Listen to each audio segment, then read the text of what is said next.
I'm a fellow constituent from the Arizona 8th Congressional District, represented by Debbie Lesko. I'm not a happy camper. I think the standards of this woman are so far below par that she is representing us in a poor light. She's enabling this president, this criminal president of the United States. I complained to her about her stance on impeachment, and so she wrote me back with her rationale. Let's take a look. Okay, so the Congresswoman begins her response with this little preamble where she's kind of rationalizing her actions there in Washington, D.C. And what's really interesting is this part down here where she's quoting a scholar and saying that to impeach this president would set a dangerous precedent. Really? Really? The dangerous precedent has already been set by the man in the Oval Office. Really?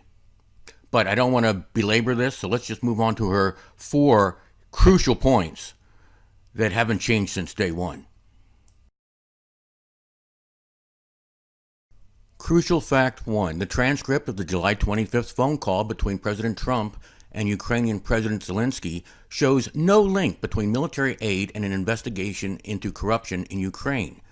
The president never asked for a personal favor, but rather asked for Ukraine to do us a favor. A quote that has been frequently misquoted by the Democrat majority. Now, I grant you that it has probably been misquoted by many parties, including the Democrats. But to hang your hat on this minor verbal point is absolutely ridiculous. If that's all you have, you're in trouble. Us a favor? Everyone who listened to that phone call knew exactly what was meant. You know, not to get too far off track, but maybe somebody can educate me as to why this entire operation was conducted covertly in secret. It was initially denied. There was a lot of effort to go into securing the transcripts or the memorandum of the call or whatever, put it on a top secret server. None of it makes sense. And especially when you think of all the countries we do business with that are corrupt. All the countries, Egypt, Nigeria, the Philippines, all those corrupt regimes, we have to go to Ukraine with our concerns about corruption? We have to go after the Bidens? Really? Explain that one to me.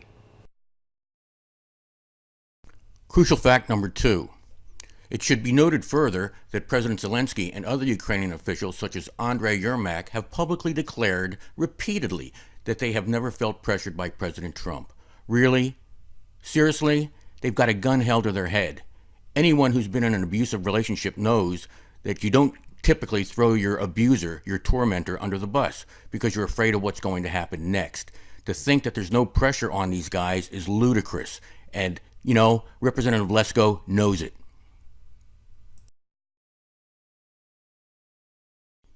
Crucial fact number 3. It is crucial to note that the aid was released to Ukraine without any commitment to a new investigation into their country's corruption. Seriously? It was released because they were caught. The scam was up. The whistleblower blew. You can't be serious. Mercifully, this brings us to critical fact number 4.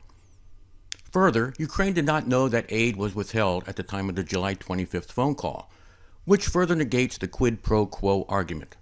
Now, I don't know what the Ukrainians knew or what they didn't know during the phone call, but I can tell you that these two guys both said there was a quid pro quo. So explain that one to me, please.